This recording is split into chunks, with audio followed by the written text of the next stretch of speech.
Ni hao, halo semuanya, kembali lagi dengan Nubarta. Nonton bareng kita. Makasih ya udah setia menunggu updatean dari Nubarta. Semoga kalian masih akan tetap setia bersama Nubarta sampai akhir ya. Nah, kalau gitu nggak perlu lama lagi. Yuk langsung aja kita siapkan diri dan hati kita ke episode berikutnya. Selamat mendengarkan. Dalam 100 ronde, jika kau mengalahkanku, kau bisa bertemu dengan kepala sekolah. Kalau tidak, aku akan pergi. Teriakan Shumio bergema di seluruh alun-alun. Dengan sebuah pikiran, Doki yang melonjak segera keluar dari pusaran di tubuhnya. Saat auranya berubah, origin ki di sekitarnya juga mulai bergolak. Berubah menjadi badai yang menyelimuti tubuh Shui Miao. Kemunculan pemandangan ini membuat wajah semua murid dan guru yang hadir menunjukkan ekspresi terkejut. Bahkan beberapa tetua di gedung yang jauh pun tak kuasa menahan rasa terkejutnya. Setengah langkah ke tahap transformasi asal, bocah ini tampaknya sedikit lebih kuat dari yang kita duga. Dari penampakan auranya, aku yakin dia akan mampu membuat terobosan resmi dalam waktu kurang dari setengah tahun. Untuk maju dari Bandi ke tahap transformasi asal dalam waktu 10 tahun yang singkat, bocah ini kemungkinan akan menjadi orang pertama di akademi kita yang melakukannya dalam 100 tahun terakhir. Keterkejutan tampak di wajah semua tetua. Bakat Shui Miao benar-benar melampaui orang biasa. Tidak heran bahkan kepala sekolah pun menyukainya. Setengah langkah ke tahap transformasi asal ya. Shoyan bergumam pelan. Dia juga sedikit terkejut karena kekuatan Shui Miao. Sejak dia menjelajahi benua ini, Shui Miao di hadapannya bisa dikatakan sebagai orang terkuat di antara generasi muda yang pernah dilihatnya. Usia mereka berdua hampir sama, tetapi kultivasi yang terakhir sudah mencapai tingkat seperti itu. Hanya hal ini saja bukanlah sesuatu yang bisa diremehkan. Aku pasti akan menemuinya, Shoyan berkata dengan suara dalam. Kakinya dengan lembut menginjak tanah, dan Doki dalam pusaran tubuhnya tiba-tiba menyapu ke segala arah. Dua aura kuat tiba-tiba bertabrakan di alun-alun. Tak lama kemudian, keduanya berubah menjadi badai yang menghilang bersamaan.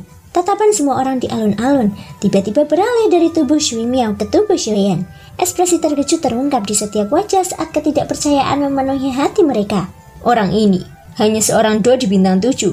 Awalnya aku penasaran seperti apa kultivasinya. Pada akhirnya, dia hanya seorang Do di bintang 7. Bahkan di antara kita, ada berapa orang yang bisa menekannya. Tidak disangka, dia berani bersikap begitu percaya diri saat menghadapi senior Shui Miao. Orang ini terlalu sombong. Hehehe, orang sombong seperti itu harus diberi pelajaran yang cukup. Hari ini, senior Shui Miao akan memberinya pelajaran yang layak. Hahaha. Para siswa di sekitar yang menonton dari pinggir alun-alun memasang wajah penuh ejekan saat mereka melihat Shoyan menunjukkan kekuatannya. Bahkan beberapa instruktur dan diaken tidak dapat menahan diri untuk tidak melemparkan tatapan kecewa padanya. Mampu meningkatkan kultivasinya ke Do di bintang 7 di usia seperti itu sangat langka di antara para siswa ini. Ini juga membuktikan bakat Shoyan kepada mereka. Namun, kesombongan Shoyan kemungkinan akan menjadi hambatan besar di jalannya menuju pertumbuhan. Tentu saja, tidak semua orang berpikiran seperti ini. Misalnya adalah gadis yang bernama Liu Xuan. Dia pernah menyaksikan sendiri Shoyan mengandalkan kekuatannya sendiri untuk dengan mudah membunuh 5 Dodi. Meskipun orang terkuat di antara mereka berlima hanyalah Dodi bintang 6, dalam keadaan normal, kelompok seperti itu bukanlah sesuatu yang dapat dengan mudah dihabisi oleh Dodi bintang 7. Sementara semua orang yang hadir tertawa dingin dan mengejek Shoyan karena aura yang ia tunjukkan. Shui Miao dan para tetua di pavilion itu menatap Shoyan dengan sangat hati-hati. Pada saat berikutnya, pertempuran resmi dimulai. Dua orang di tengah arena mengeluarkan teriakan bersamaan. Tindakan mereka benar-benar sinkron saat mereka menghentakkan kaki dengan keras di tanah. Kekuatan yang menakutkan mengalir keluar pada saat yang bersamaan. Tubuh kedua orang itu juga melesat maju dengan cara seperti kilat.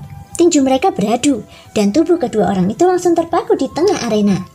Badai energi yang mengerikan menyapu dan menghancurkan seluruh arena dalam sekejap. Di tengah arena, tatapan mata Shoyan dan Shui Miao bertemu. Wajah mereka menunjukkan senyum arogan. Mereka berdua adalah anggota generasi muda yang sangat dihormati. Ini baru pertama kalinya mereka berdua bertemu. Tetapi mereka sudah seperti api dan air. Shui Miao mundur setengah langkah setelah pukulan itu mendarat. Doki yang beraroma air segera keluar dari tubuhnya dan menutupi seluruh lengannya. Segera setelah itu, dia sekali lagi melemparkan pukulan keras ke arah Shoyan. Shoyan tidak mau kalah. Tangan kanannya terkepal erat. Api putih tebal menutupi seluruh lengannya. Suhu yang sangat tinggi itu benar-benar menyebabkan suhu tempat ini meningkat secara signifikan. Api surgawi ya. Mata Shui Miao sedikit menyipit. Tabrakan hebat kembali terjadi. gelombang energi yang terbentuk dari api dan air langsung menyapu kedua sisi dengan dua orang di tengahnya. Seketika, ekspresi para instruktur di sekitar arena berubah. Mereka buru-buru melangkah maju. Sebuah penghalang cahaya Doki seperti zat langsung muncul dari tanah dan menghalangi gelombang energi saat itu menyapu. Meskipun demikian, penghalang cahaya Doki yang kokoh itu tidak dapat menahan diri untuk tidak bergetar hebat. Merasakan aura menakutkan yang menerjang dari dalam penghalang cahaya, wajah semua siswa yang hadir tanpa sadar menjadi sedikit panik. Jika bukan karena instruktur yang menghalanginya, kemungkinan besar mereka semua akan jatuh ke tanah saat ini. Dalam tabrakan tadi, Shen dan Shuimyong bisa dikatakan berimbang. Pertikaian antara api dan air pada akhirnya tidak dapat melihat hasil.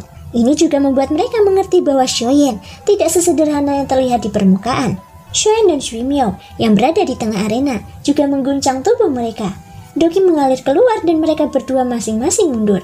Kamu memang tidak sesederhana yang terlihat di permukaan, ucap Shuimyong. Kamu menyanjungku, kamu sendiri tidak buruk. Shen membuka mulutnya untuk tertawa pelan. Tidak perlu terlalu cepat senang. Ini baru babak pertama. Sekali lagi. Shuimyong juga tertawa dingin. Dia mengepalkan kelima jari tangan kanannya. Doki melonjak dan menghilangkan rasa kebas itu. Saat dokinya melonjak, air biru dengan cepat mengembun di permukaan tubuh Shuimyong dan berubah menjadi baju besi yang terbuat dari air. Setelah baju besi itu menggumpal, tanah di sekitar tubuh Shuimyong juga tertutup oleh air. Bahkan udara yang tadinya kering karena api surgawi Shoyen kini kembali lembab. Hanya limpahan Doki saja dapat menyebabkan perubahan di dunia. Telapak tangan Shuimyong berputar dan cincin penyimpanan di jarinya menyala. Seketika, tombak hitam muncul di tangannya. Mari kita lihat bagaimana kau akan mengalahkanku dalam 100 ronde. Tombak penjara paus, tsunami paus yang mengamuk. Shuimyong berteriak keras. Dengan gerakan memutar pergelangan tangannya, tombak di tangannya berputar. Ujung tombak itu mendarat di tanah dan menusuk air di sekitarnya. Air itu memercik dan mengembun dengan cepat di udara. Dalam sekejap mata, air itu berubah menjadi gelombang besar yang menghalangi di depan Shuimyong. Kakinya menghentak tanah dengan keras. Tubuhnya segera terangkat dan mendarat dengan lembut di atas gelombang besar ini. Ujung tombak yang dipenuhi cahaya dingin sekali lagi menarik permukaan air. Gelombang itu segera menerjang ke arah Shoyen dari segala arah. Melihat gelombang besar yang telah menutupi lebih dari setengah alun-alun, mata Shoyen sedikit menyipit. Dengan sebuah pikiran, Doki yang agung di dalam tubuhnya tiba-tiba meledak. Dengan jentikan tangannya, penguasa Swan berat hitam segera jatuh ke tangannya. Api putih yang berkorbar segera naik ke penguasa Swan. Penguasa pemecah langit 7 lapis, 1 penguasa. Setelah mengayunkan penguasa Swan, tubuh Shoyen yang berdiri tiba-tiba berputar. Tanpa ragu, dia berbalik dan mengayunkan 2 penguasa Swan lagi. 3 cahaya penguasa Swan tampaknya ingin memisahkan langit dan bumi. Dalam sekejap mata, mereka semua telah bergabung bersama. Di luar alun-alun, banyak sekali siswa yang memperlihatkan wajah terkejut saat menyaksikan pemandangan di depan mereka. Pertarungan antara air dan api.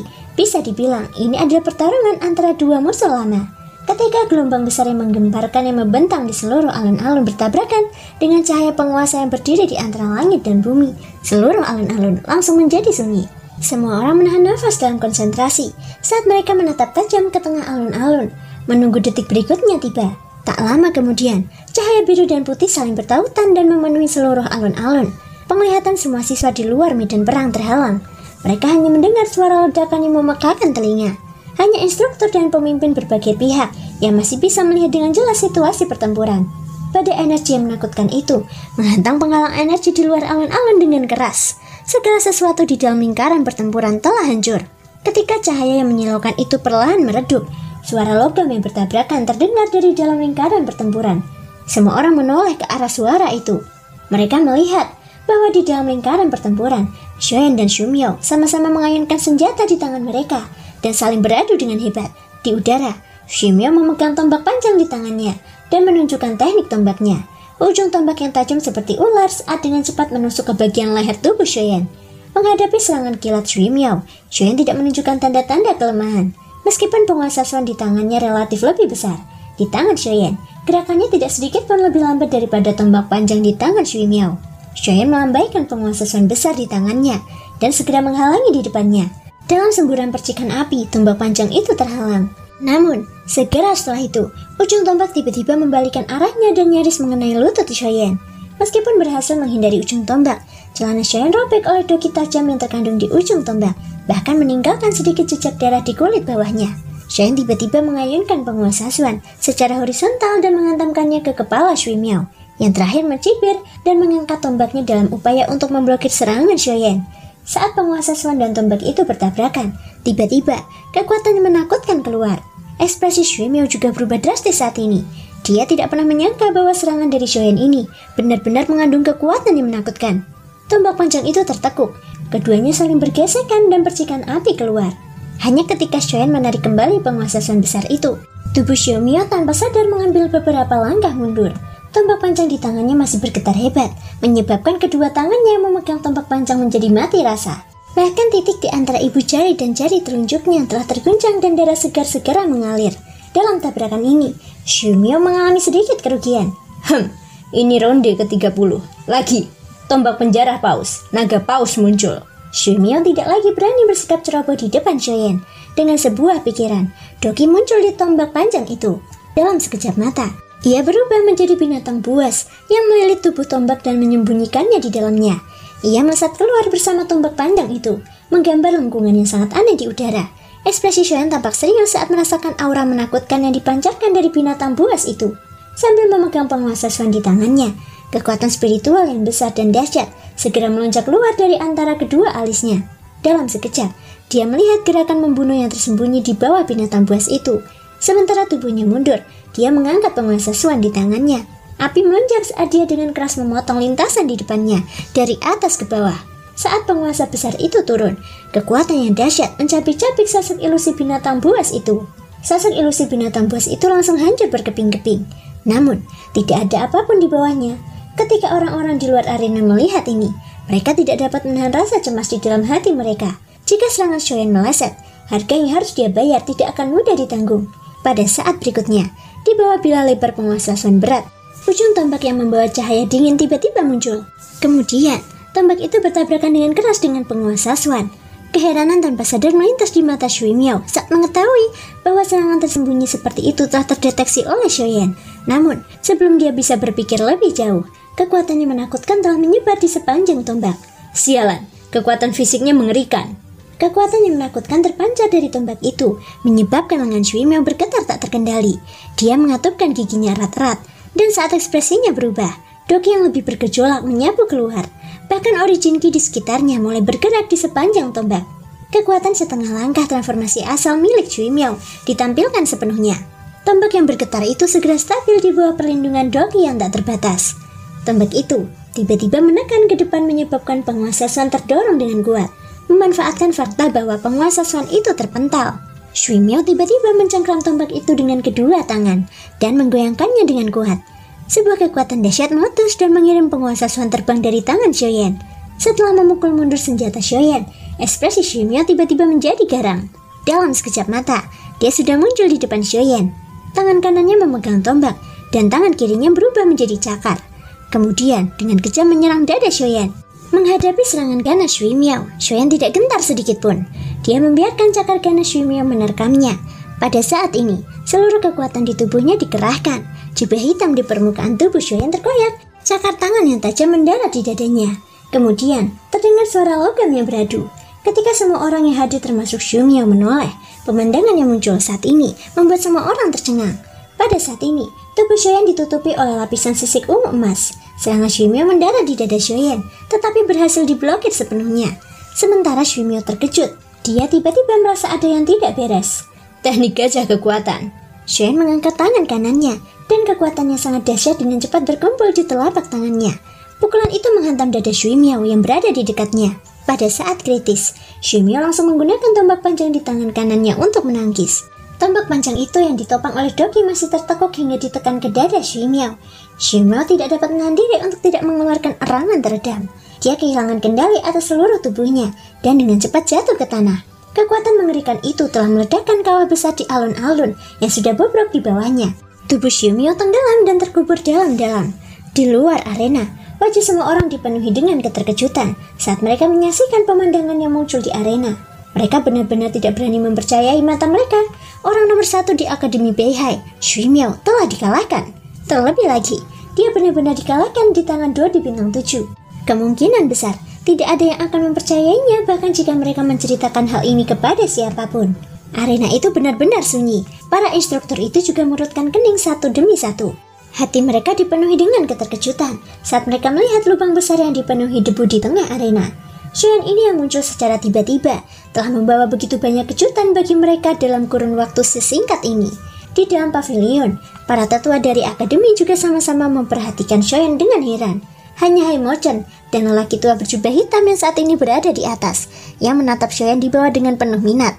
Haimochan masih baik-baik saja, sedangkan lelaki tua berjubah hitam itu, ketika dia melihat baju besi bersisik ungu emas yang muncul di tubuh Shoyan, bahkan dengan keteguhan mentalnya, ekspresinya tanpa sadar berubah. Siapa bocah ini? Kenapa dia punya sesuatu dari suku naga Void kuno? Armor besi sisik naga? Tidak, sepertinya juga tidak. Aku pernah melihat baju zirah sisik naga sebelumnya. Meskipun luar biasa, tapi jauh dari sebanding dengan yang ada di tubuhnya. Bocah ini sepertinya menyimpan banyak rahasia. Pria tua berjubah hitam yang semula acuh tak acuh terhadap banyak hal, merasa sedikit penasaran terhadap Shoyan karena hal-hal yang ada di tubuhnya. Pada saat inilah pula, terdengar suara dalam dari dalam lubang besar di alun-alun di bawah. Harus kuakui, sebelumnya aku memang meremehkanmu. Aku tidak menyangka kekuatan fisikmu begitu kuat. Selanjutnya, aku juga harus mengeluarkan beberapa benda nyata. Setelah suara itu muncul, kabut tebal tiba-tiba menyelimuti udara di medan pertempuran. Pada saat yang sama, Shui Miao yang tubuh bagian atasnya telanjang sekali lagi terbang. Setiap kali kakinya dengan lembut menginjak udara kosong, genangan air kecil akan terbentuk di bawah kakinya. Ketika tubuhnya sekali lagi tiba di depan Shoyan, 9 tirai air menggumpal di sekelilingnya. Ini adalah jalan besar air. Melihat 9 tirai air yang terbentuk di sekitar tubuh Shui Miao, Shoyan bergumam pelan dan tersenyum penuh minat. Terima kasih semua sudah mau mendengarkan dari awal sampai akhir. Sampai jumpa di episode berikutnya.